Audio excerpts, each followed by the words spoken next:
Hello दोस्तों, भरण पोषण का एक महत्वपूर्ण अधिकार होता है। प्रत्येक महिला को अपने पति से भरण पोषण पाने का एक अधिकार होता है और यह अधिकार विवाह के उपरांत पैदा होता है। हम सभी लोगों ने सुना है कि महिला को भरण पोषण करने का अधिकार जो है, यदि वो विवाह के पहले प्रत्येक पिता अपनी पुत्रियों को भरण पोषण करेगा और जैसे ही विवाह हो जाता है तो विवाह के बाद कन्यादान होते से ही संरक्षता चेंज हो जाती है, मतलब गार्जियनशिप बदल जाता है।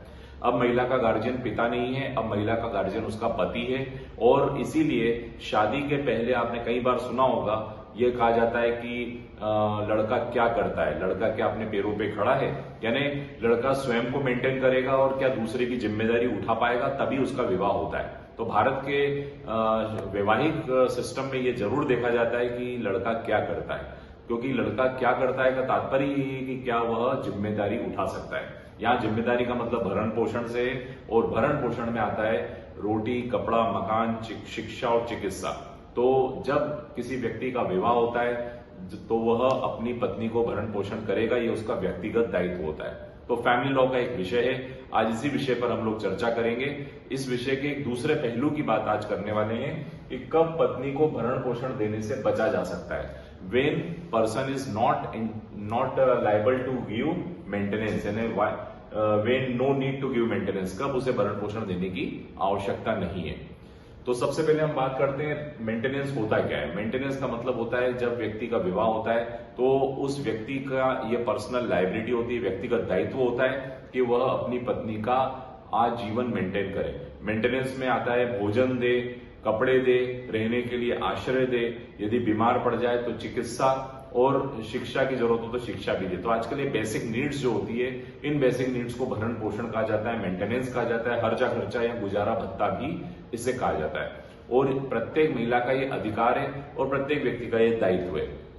यदि हमारे देश के एक महत्वपूर्ण कानून सीआरपीसी की यदि हम बात करें तो सीआरपीसी की धारा 125 में स्पष्ट रूप से कहा गया है कि प्रत्येक व्यक्ति को अपने अवयस्क बच्चे, यानी लड़का लड़की अवयस्क, और लड़की यदि वयस्क भी हो जाए तो शादीशुदा नहीं है तो उस लड़की को मेंटेन करना पड़ेगा।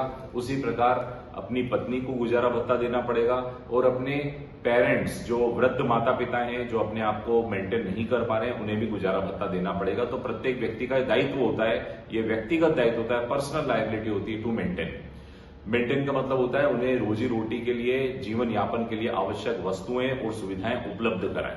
तो इसी प्रकार पत्नी का भी अधिकार होता है भरण पोषण पाने का। लेकिन कई बार हम देखते हैं कि पत्नी पति को तंग परेशान करने के उद्देश्य से भी भरण पोषण क्लेम करती है। तो इस स्थिति में कानून एक तरफा नहीं बना हुआ है। कानून का एक और पहलू है जो आज हम इस वीडियो लेक्चर में समझेंगे। कानून का यह पहलू कहता है कि पत्नी यदि इंटाइटल्ड है, स्वयं को मेंटेन कर सकती है और उसके पास कुछ योग्य कारण है यदि पुरुष के पास, तो इस स्थिति में पुरुष भी मेंटेनेंस देने से बच सकता है। तो राइट टू मेंटेन जो होता है आफ्टर मैरिज प्रारंभ होता है। महिला को भरण पोषण पाने का अधिकार जो होता है वो विवाह के उपरांत उसे प्राप्त होता है। और ये फैमिली लॉ का विषय है, पारिवारिक विधि का विषय है, भले वो हिंदू लॉ हो, मुस्लिम हो, क्रिश्चियन लॉ हो, सबके व्यक्तिगत विधि के अंतर्गत भी भरण पोषण के अधिकार को मान्यता दी गई है। और हमारे देश के कानून सीआरपीसी में मजिस्ट्रेट को भी शक्ति दी गई कि मजिस्ट्रेट ऑर्डर कर सकते हैं under section 125 of the CrPC, और मजिस्ट्रेट मासिक यानी प्रत्येक महीने भरण पोषण के आदेश जारी कर सकते हैं। और आज हम बात करने वाले हैं पति के पक्ष में भी है कुछ कानूनी प्रावधान। कुछ कानूनी प्रावधान ऐसे हैं जो पति के भी फेवर में है, कब पति भरण पोषण देने से बच सकता है। तो उसके कुछ ग्राउंड्स हैं, आइए उन ग्राउंड को डिस्कस करते हैं। सबसे पहले एडल्ट्री।